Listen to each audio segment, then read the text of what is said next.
এই যে খেয়েছে। হ্যাঁ, এরকম হনটন করে কোথায় চলে যাচ্ছেন? মনটা এরকম খারাপ করে রাখছেন কেন? কি হয়েছে কন্ত? হ্যাঁ, গরিবের আবার মন খারাপ। আমগো কি মন আছে নেই? ভিতরে গেলি পাথর আর পাথর। কেন কি হয়েছে? খাইনি কি হয়েছে? মনে হয় না এই বাড়িতে আর বেশি দিন কাম করতে পারুম।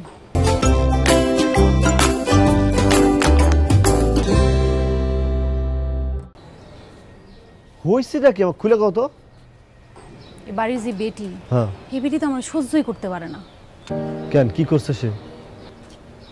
এই বেটির কাছে কে জানি বিচার দিছে যে তুমি আমার ডিস্টার্ব করো, আমার লগে কথা কইতে চাও। আমরা ফুসুর ফুসুর করি, আর হেই বেটি এটা হই না আমার ইচ্ছা মতো জানলো ফইনি একটা। আমার নামে বিচার দিছে? হ্যাঁ, আমার নামে বিচারটা দিল কে? এটা আমি কেমনে কমু?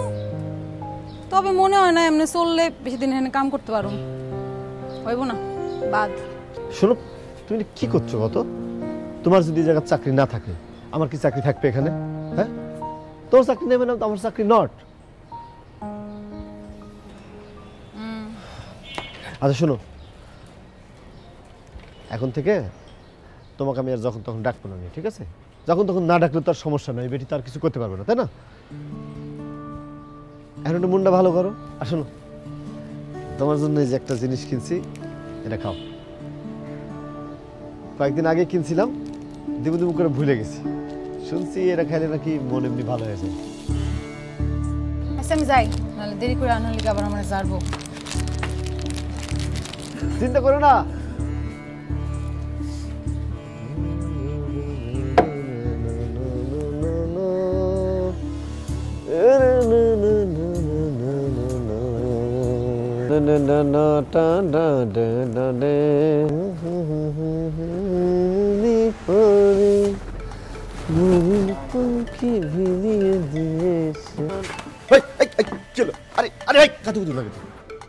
কি করছেন তুমি আরে কি দেছো রমেশ মিয়া?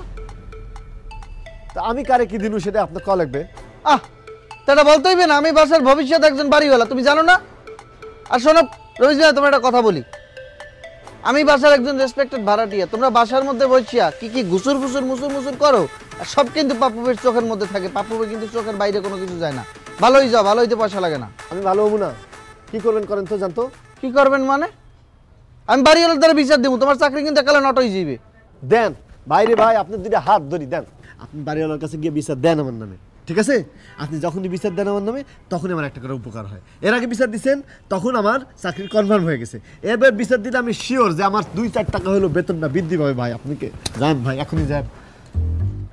মিয়া কি সমস্ত কথাবার্তা বলতে আসছো? যেটা জিজ্ঞেস করি সেটা বলো রমেশ মিয়া।